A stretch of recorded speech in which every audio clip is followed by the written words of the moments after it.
plantear las preguntas que a ti te surgen como fundación. No, yo plantearía primero un poco cuál es la diferencia entre la fundación y la sociedad. Eso es. Esa sería, yo creo, la primera pregunta. No una asociación, sino una sociedad. Una sociedad científica, que es lo que es una asociación, sí. Y una fundación.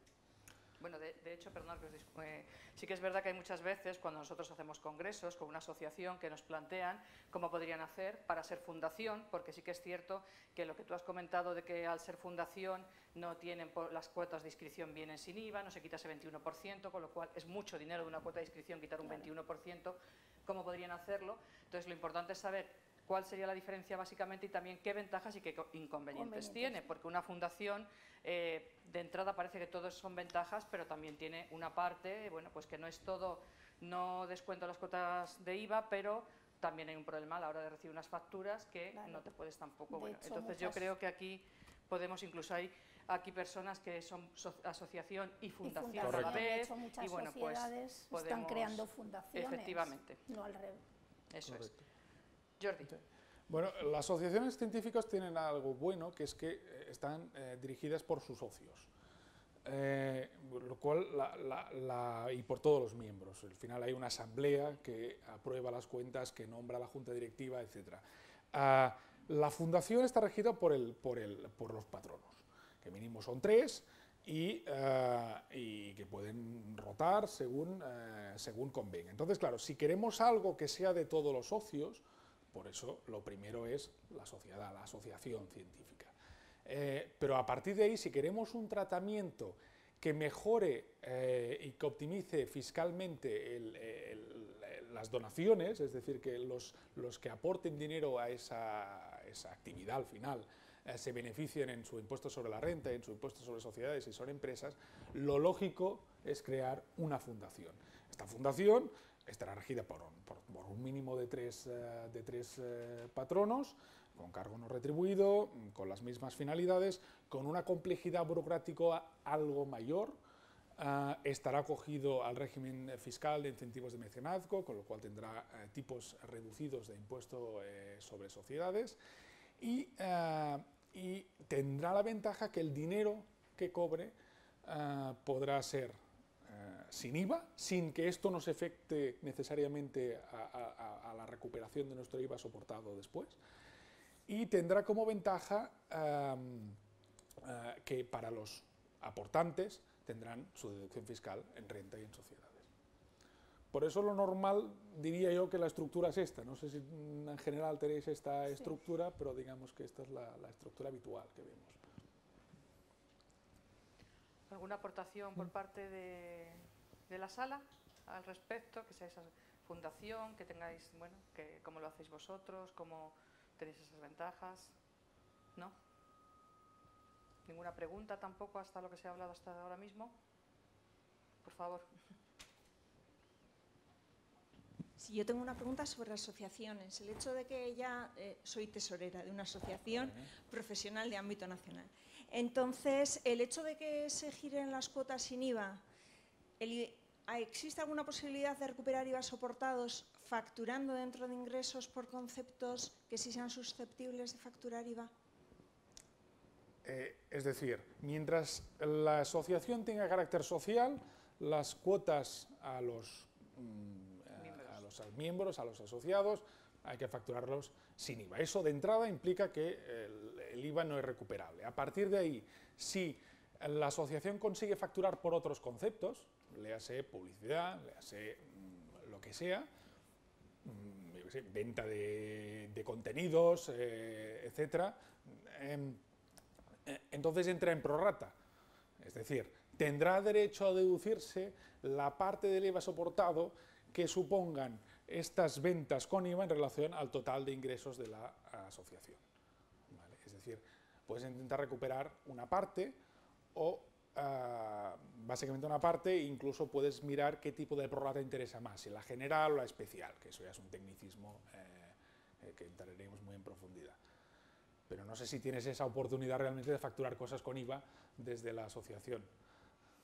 Pero he entendido bien en la exposición que a partir de enero de 2013, por defecto, nosotros nos constituimos hace 16 años y valoramos que no queríamos ser declarados de utilidad pública justo por esto. Se decidió que no.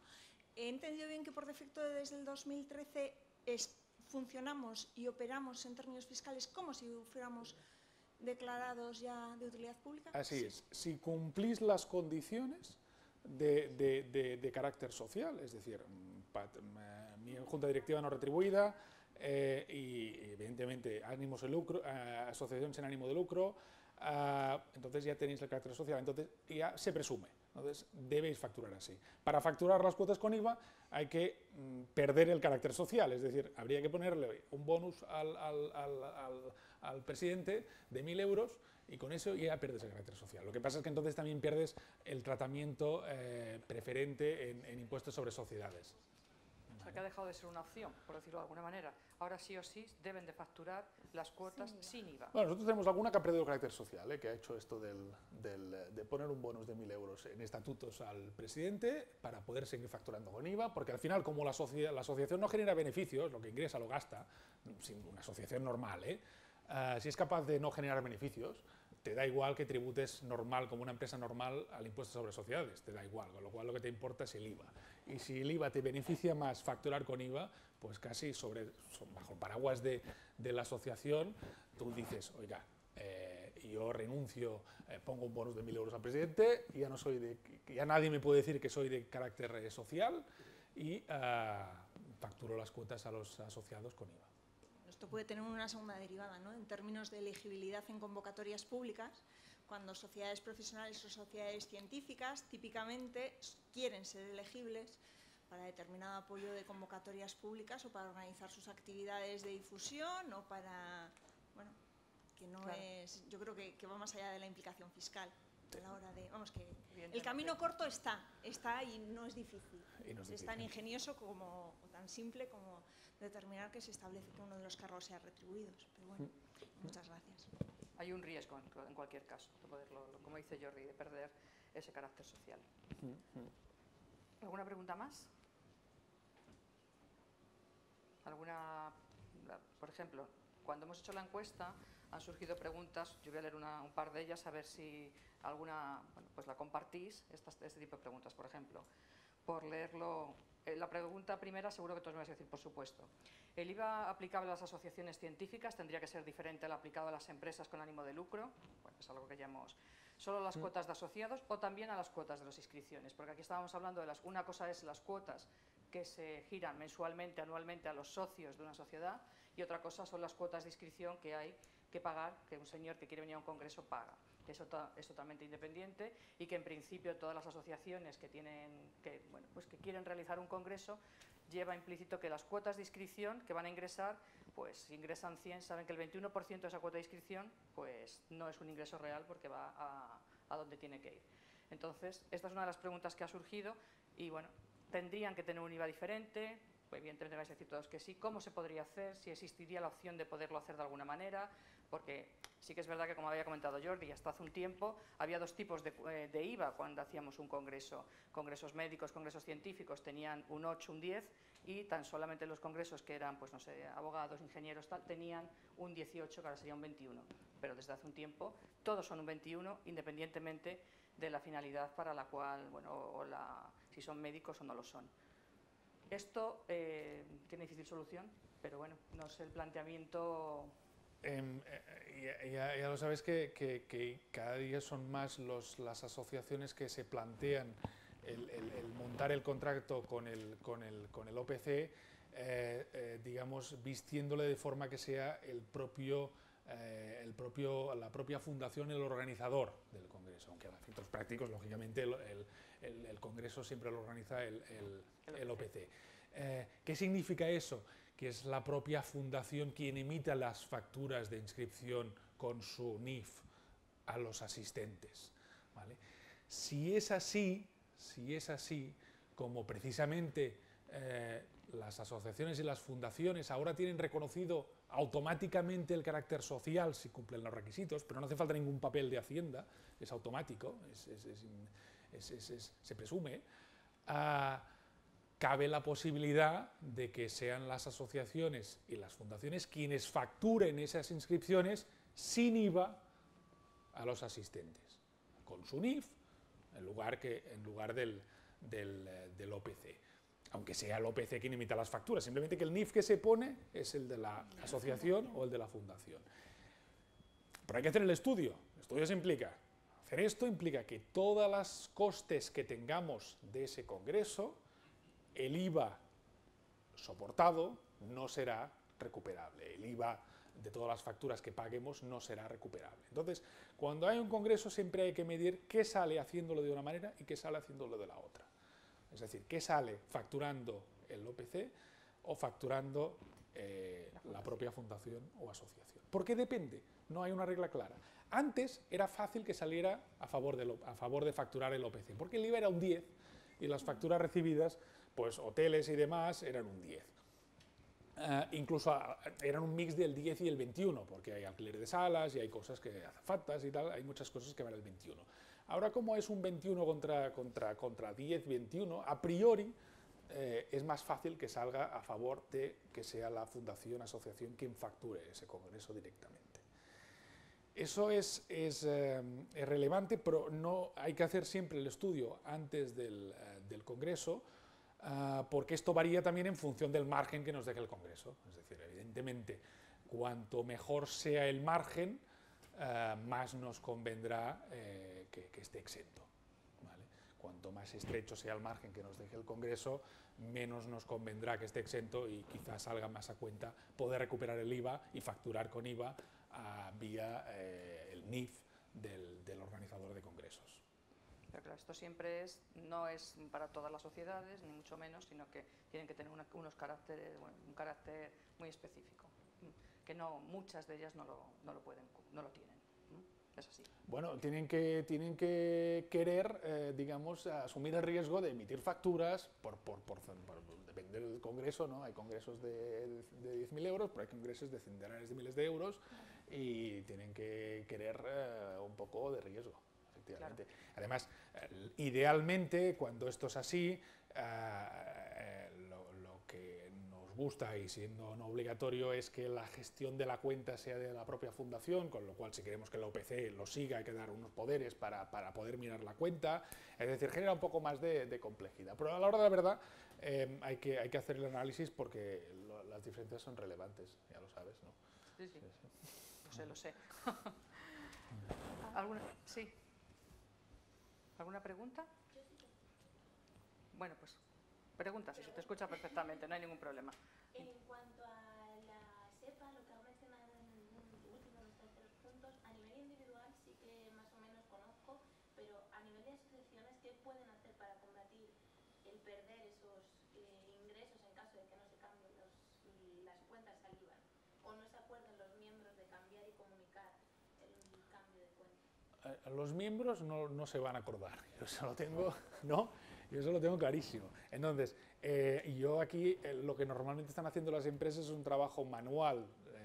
O sea, ahora hay un nuevo software, o sea, el software a través del cual girábamos, el software del banco a través del cual girábamos los recibos, pues el banco lo ha cambiado, hay que bajarse el nuevo, ¿vale? Entonces ahí ya se ve los campos que hay que cumplimentar, esto primero. Y segundo, el proceso es, asociado, comuníqueme usted su BIC y su IBAN. Como no lo va a hacer, y muchas veces no podremos llamar a todo el mundo, el IBAN es el número de cuenta con 2 dígitos al principio. Hay calculadoras de IBAN que te sacan los 2 números de al principio con un porcentaje altísimo de éxito, por no decir 100%. Lo que pasa es que los bancos te dicen, no lo hagas así, pregúntale, pero la realidad es que funciona. Hay calculadoras que te calculan, igual que en su día cuando teníamos el DNI y salió la letra era un cálculo del DNI, pues esto viene a ser algo parecido.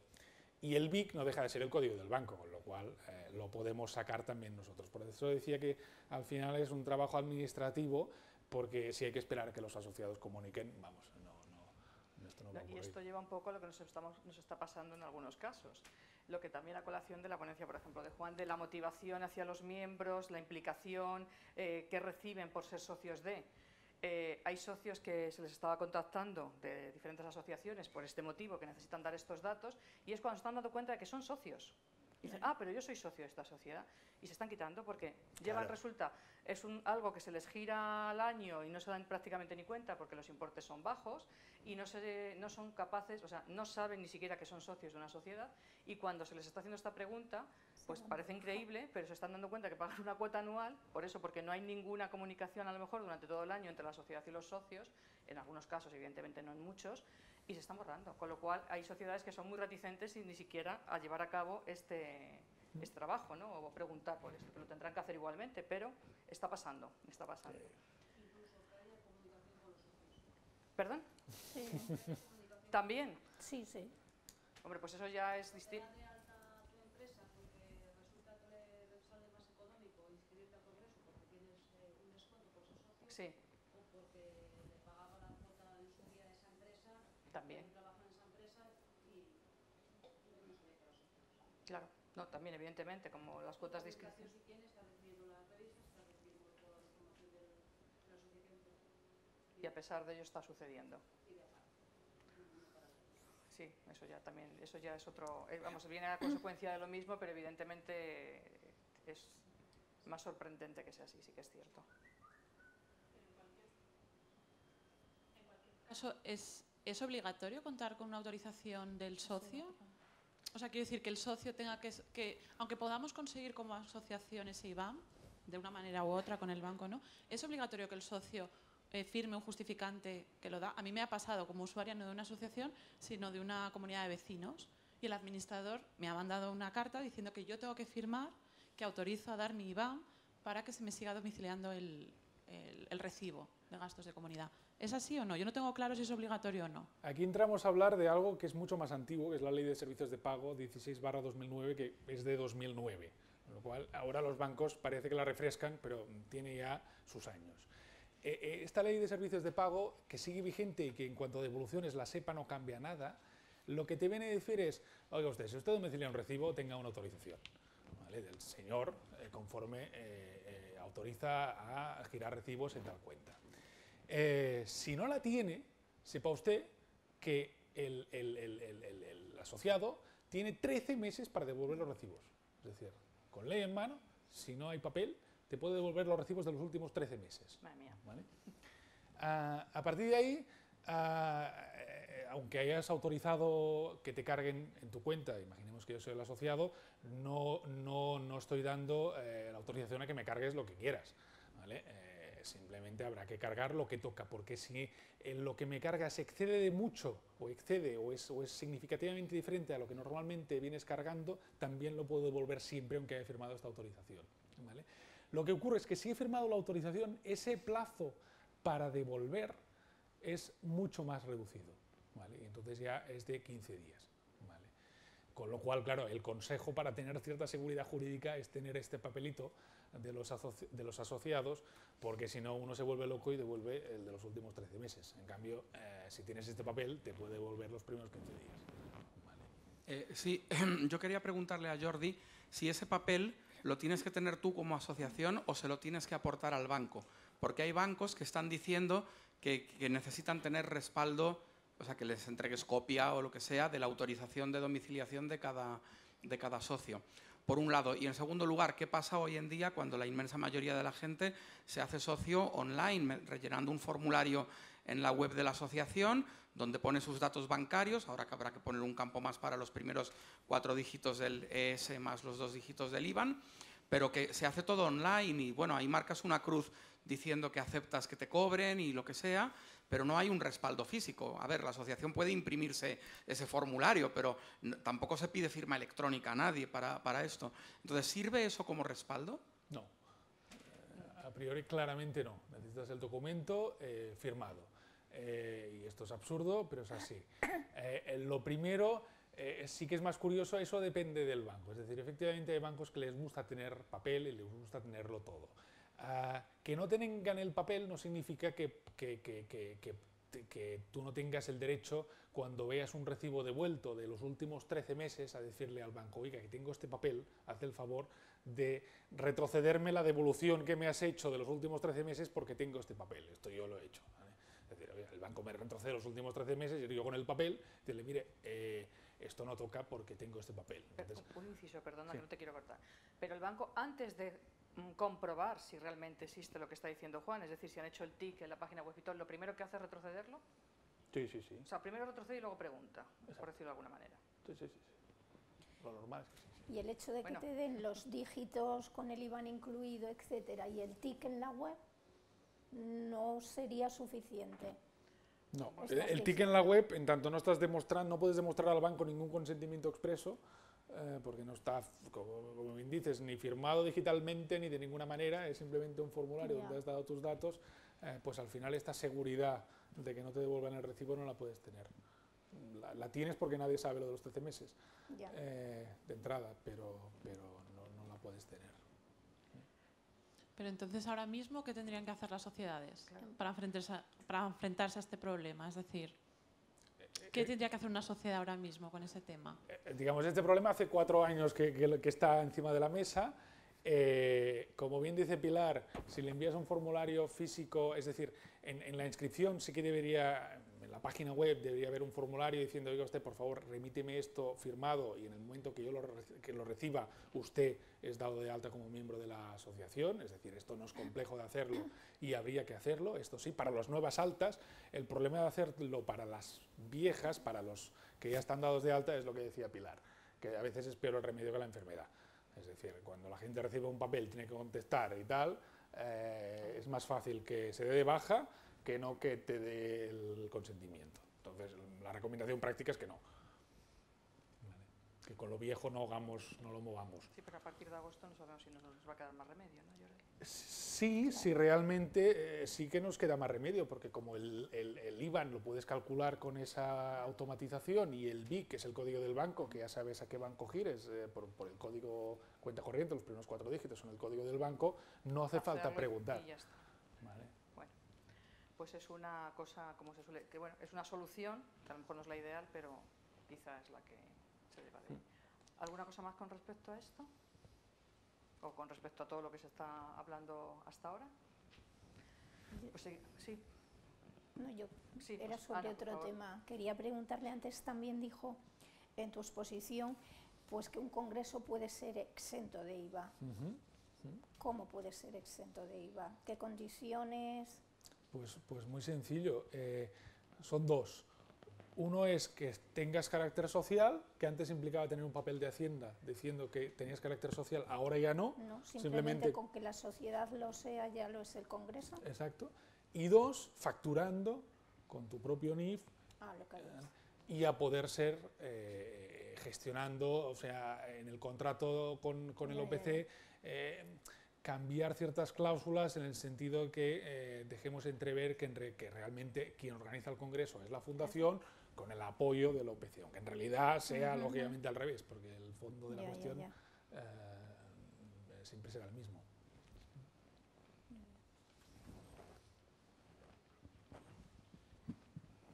Hola, Jordi. Eres abogado, ¿verdad? Economista.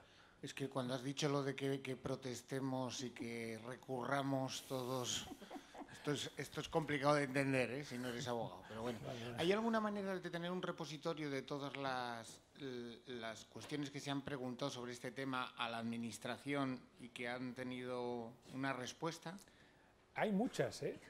Realmente sentencias no hay, es decir, nadie ha ido a tribunales a defender estas historias, muy poca gente, y las que hay son de Estrasburgo, porque son otros países los que han ido a Estrasburgo, no somos nosotros desde España, pero las únicas sentencias son de Estrasburgo, y lo que hay son resoluciones de la Dirección General de Tributos sobre consultas que han hecho contribuyentes vinculantes. De estas hay varias, pero varias es varias. Y además con cierta actividad, digamos, 2010, desde que salió el VAT Package, que cambió todo el tema del reverse charge famoso, y en fin, ciertas historias de cuando facturas afuera, han realmente salido muchas resoluciones en este sentido, pero igual hay que nos afecten a esto. Puede haber 25, pero sí, se puede llegar a recopilar. ¿Cómo se llegan a ellas? ¿Cómo se llega? Bueno, la manera de llegar es primero tenerlas leídas, estudiadas, y con lo cual ya las tenéis identificadas para consulta, que esto es nuestro caso, pero son públicas en la página web de Hacienda, normativa tributaria, es un apartado de consultas vinculantes. Lo que pasa es que allí sí que hay que ser abogado para buscarlo. Es decir, hay que poner la ley y el artículo, entonces te salen las consultas relacionadas con esta ley y con este artículo. Vale, ¿seríais capaces de hacer un escrito, un white paper sobre esto para traducirlo al sector? Sí, bueno, lo que podemos... ¿O os interesa más uno a uno? También, pero no, de hecho sí que podemos listar las principales resoluciones de la Dirección General de Tributos en cuanto a temas de congresos, en cuanto a temas de facturación de cuotas, que de estas hay, el tema este de la que hablábamos que comentabas tú, de que estás obligado a facturar las cuotas exentas desde este cambio normativo, de esto hay poco. De esto hay pocas resoluciones, pero del tema congresos y de todo este tema sí que hay más. Gracias. Yo voy a hacer una pregunta, pero Pilar me va a ayudar seguro.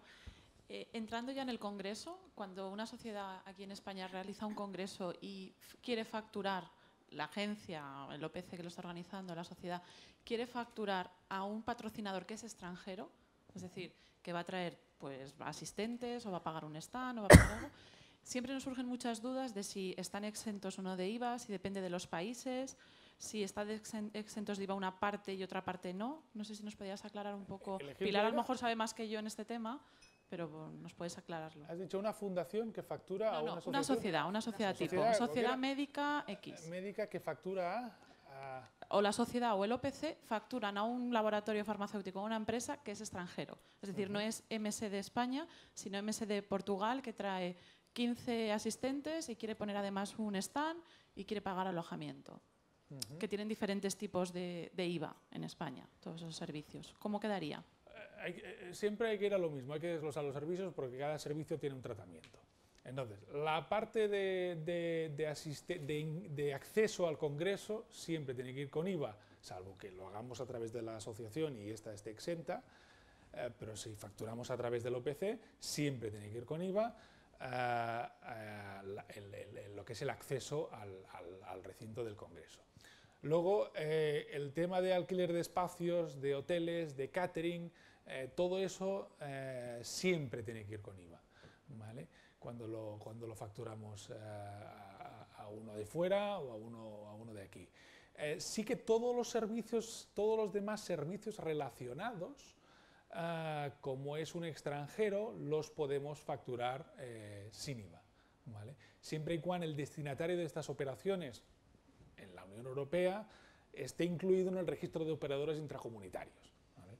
Esto de facturar sin IVA, al final, si no hubiera un registro, pues hay muchos fraudes de compañías que al final lo que buscan es eludir el IVA. Hay un registro, que es un registro muy serio, en el cual si tú haces operaciones intracomunitarias, pides el acceso allí y entonces estás autorizado para hacer estas facturaciones entre países que cuando la normativa lo permite, como es el caso de servicios de organización, accesorios, publicidad, azafatas, etcétera, se facturen sin IVA. Lo que pasa es que muchas veces se confunde porque, claro, una empresa que está dentro de ese listado siempre piensa que va a poder recibir una factura sin IVA, sea lo que sea, es decir, inscripciones o alojamiento o un stand, pero no es el caso. Con lo cual ahí estamos todo el día con las peleas o con las luchas de que ellos tienen listado por qué me facturas unas cosas sí con IVA y otras cosas no. Y entonces es un poco... Y será esa empresa extranjera la que luego recupere el IVA por su cuenta, ¿no? A través de una empresa de recuperación de IVA o lo que sea. Pero ellos ya, es un tema de ellos, no nuestro. Vale. Si esa empresa está en la Unión Europea o es Suiza o es Canadá, si es americano nunca va a recuperar el IVA. ¿Y si es Estados Unidos? ¿Que suele ser habitual? Nunca. Nada. Como ellos no nos lo dan a nosotros tampoco a ellos. Esto se dice que no es reciprocidad. Pero lo intentan. Exacto.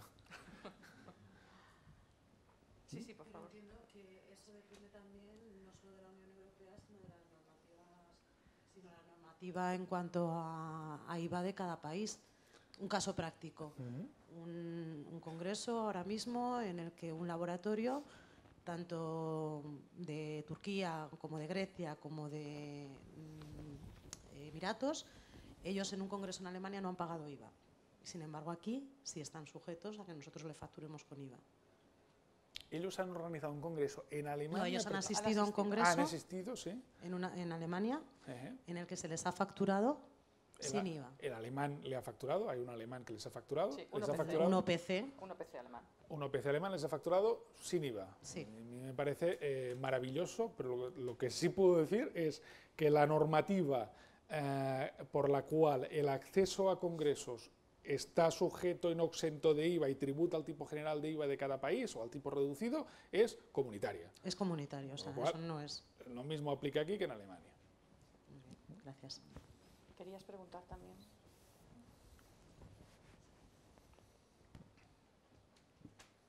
Yo tengo una duda.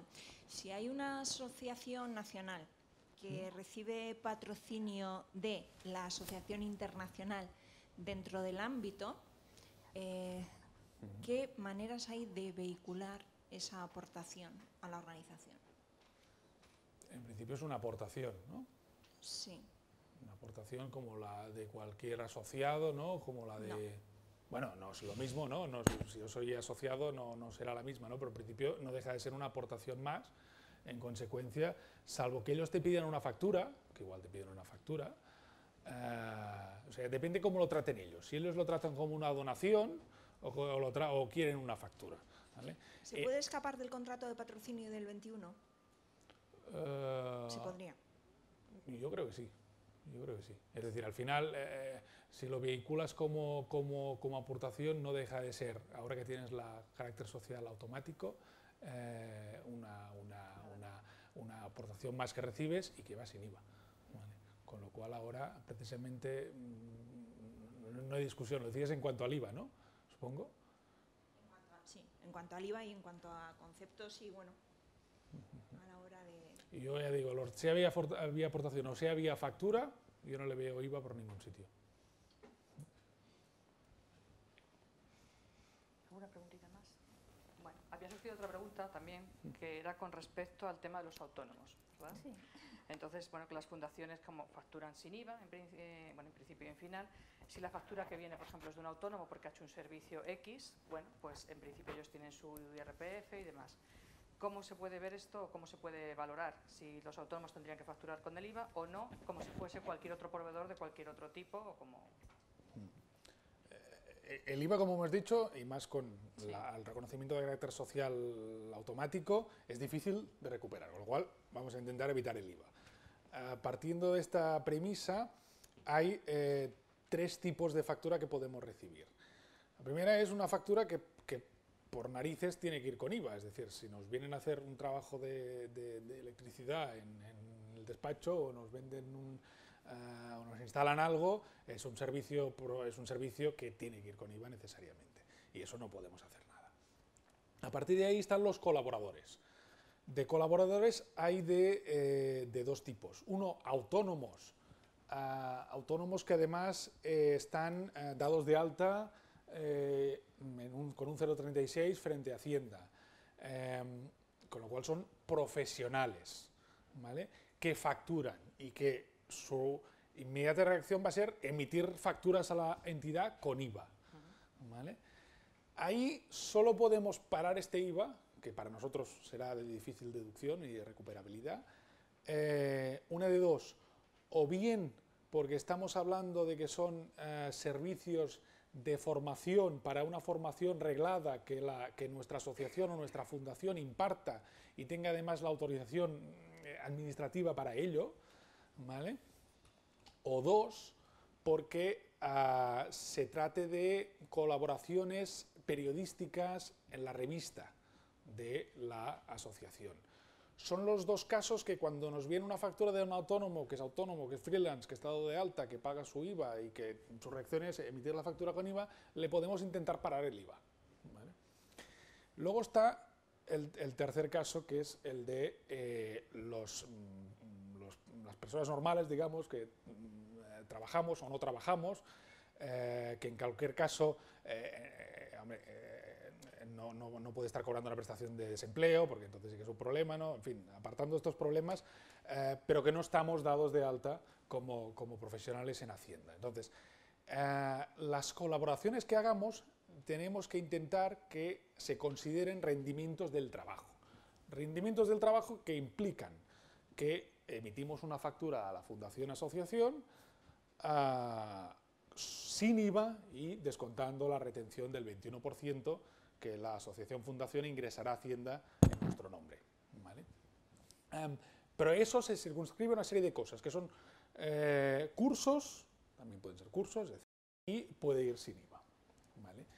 Con una consideración muy importante, que es que en toda asociación tenemos que tener identificado quién hace el 190, el modelo recapitulativo de las retenciones a los trabajadores y a los profesionales de la casa, es decir, el gestor que haga esto. Porque el tratamiento que le tiene que dar a una factura que viene de esto último que hemos dicho, que son rendimientos del trabajo, ¿vale?, por elaboración de obras científicas, por impartición de cursos, es una clave, ¿vale? El autónomo de toda la vida, el instalador o el que hace, o el que nos emite la factura con IVA, o el que hace formación, o el que hace también colaboraciones periodísticas, que este tiene que ser autónomo, este segundo es servicio profesional y se declara con otra clave. Hago mucho hincapié en esto, porque si no se declara bien, lo que haces es hacerle una mala jugada al prestador del servicio. Porque entonces llega el borrador de Hacienda y resulta que la asociación fundación ha comunicado que yo, que soy un pobre empleado digamos, de donde sea, que he colaborado con la fundación con un coloquio como hoy y tal, me lo imputan como rendimiento de actividades profesionales en un lugar como rendimientos del trabajo y yo tengo un problema, ¿vale? Porque tengo que decir que se han equivocado, que en realidad yo no tengo que estar dado de alta, que no tengo que ingresar IVA, etcétera, ¿vale? Es muy importante no solo el tema IVA sí, IVA no, sino luego cómo declarar esto en el resumen anual. En este caso, ¿hay un límite de percepción de dinero, de una cantidad de dinero límite, para que no se pueda considerar que es un trabajo encubierto en el que no hay seguridad social? Efectivamente, es decir, a ver, no, son trabajos en principio que tienen autonomía y sustantividad propia, es decir, la elaboración de obras científicas, igual que la elaboración de libros, puedes estar 2 años encerrada y vender lo que hayas hecho con una factura de estas por 2 millones de euros, pues porque eres Bill Clinton, ¿no?, por decir algo. Eso no tendría ningún límite, pero claro, cursos, si resulta que yo me paso el día dando cursos, hombre, es que yo me dedico a hacer cursos, con lo cual tengo que estar ya dado de alta como autónomo. Entonces te voy a girar la factura con IVA. Y tú me vas a decir, no, que lo que haces tú es formación, porque es formación reglada, yo estoy autorizado, somos una fundación autorizada administrativamente para dar formación, emíteme la factura sin IVA. Entonces te voy a decir, vale, te la emito sin IVA. Sí, pero bueno, todos sabemos que nos pasa un poco a todos, ¿no?, con los ponentes de los congresos. Es decir, no es su trabajo dar ponencias en los congresos, pero todos sabemos de una serie de muchos doctores que prácticamente se pasan más la vida dando ponencias en congresos y haciendo cursos que a lo mejor, bueno, pues muchas veces en el hospital, ¿no? Claro, ellos no están dados de alta, no son autónomos, ellos están, bueno, con una nómina en un sitio. Entonces, es más que nada, no, bueno, esos honorarios, que me imagino que es un poco también lo que comenta Ana. Hay un tope, no hay un tope. Nosotros, bueno, eso son formaciones realmente, entonces no va a emitir nunca una factura con IVA, será pues una factura o será un recibo, llamémoslo como queramos. Con retención siempre, exacto. Sí, eso es. Con una salvedad, que es, lo que dices tú es correcto, yo me puedo pasar el día haciendo coloquios y seminarios y cobrando por ello, pero facturo a 1000 personas distintas. Si siempre facturo a la misma fundación, que era tu pregunta, hombre, entonces sí que es una relación laboral encubierta, clarísimo. ¿Alguna pregunta más? ¿De esto o de cualquier otra cosa? ¿Alguien que quiera aportarnos algo de su sociedad en concreto, de su fundación, de su sociedad-fundación? ¿No? ¿Alguna cosita más para terminar, Ana, Jordi? Yo creo que no. ¿Tenéis algún conflicto entre facturas en el marco de los congresos? Perdón, yo lo digo, Sí, tú dilo. Que os emitan facturas las agencias en régimen especial en lugar de en régimen general, es decir, que os emitan facturas con el 6% de IVA incluida o en lugar de en régimen general con el IVA normal del 10 o el 21%. Si son agencias de viaje puede ser, si son OPCs es distinto, pero... Cheva. Igual que nosotros como organizadores compitamos contra estas agencias y el cliente te diga, mira, un IVA y otro. Eso es así. pero muy habitual, o sea, no... Corte Inglés, por ejemplo, por decir un nombre claro y duro. Es decir, que tú lo percibes como competencia desleal, Clarín. No lo percibo, Casi no. vale. Lo vivo. Lo afirma. Sí. Es que Ten ahí en cuenta que esto en un porcentaje, claro, estamos hablando ahora, es muy fácil hablar de un tanto por ciento, pero... Bueno, démosle un poco la vuelta, no lo veamos Sí. desde el lado que tú lo estás diciendo y yo lo estoy pensando, sino vamos a verlo desde el lado de una sociedad que recibe una factura Correcto. así. ¿Cómo debe de hacerlo o cómo debe de tramitarlo o cómo debe de aceptarlo o no? La idea siempre es intentar, es decir, en el tema de régimen especial, régimen general, sí que allí, por más consultas vinculantes que hay una cosa clara, que es que la DGT considera que enseguida que hay un hotel es un paquete y va a un régimen especial, y Estrasburgo no. Entonces, partiendo de esto, claro, te encuentras que la mitad del mercado lo hace de una manera y la otra mitad de otra. Y ya está. Pues realmente al final la sociedad paga lo mismo, es decir, es como tú emitas esa factura y con el IVA que tú dentro de este importe desgloses realmente. Sí, pero si la Muchas sociedad veces puede las recuperar el sociedades IVA... que ni siquiera se dan cuenta. Ya. Porque al final, si dices 2.000 euros, al final efectivamente pone 2.000 euros. Pero tienes que leer lo que está entre medias, es decir, dónde está ese desglose de IVA y qué te parece. Que es ahí donde hay veces que no se percibe, no se dan cuenta, porque al final el importe es el mismo, de una manera o de otra, ¿no? Pero no en todos los casos es correcto emitir esa factura de una forma o de otra, ¿no? Correcto. Claro, entonces, bueno. ¿Alguna cosita más? ¿No? No han surgido muchas preguntas ni muchas dudas, lo he debido explicar muy bien, Jordi. No, seguro que no. ¿Eh? Pasa que es tan confuso que, claro, Claro, tiene tampoco lo vamos a aclarar hoy. Hay una norma y luego hay muchas excepciones, eso sí que es cierto y bueno, pues cuando uno se pone delante del papel es cuando surgen los problemas.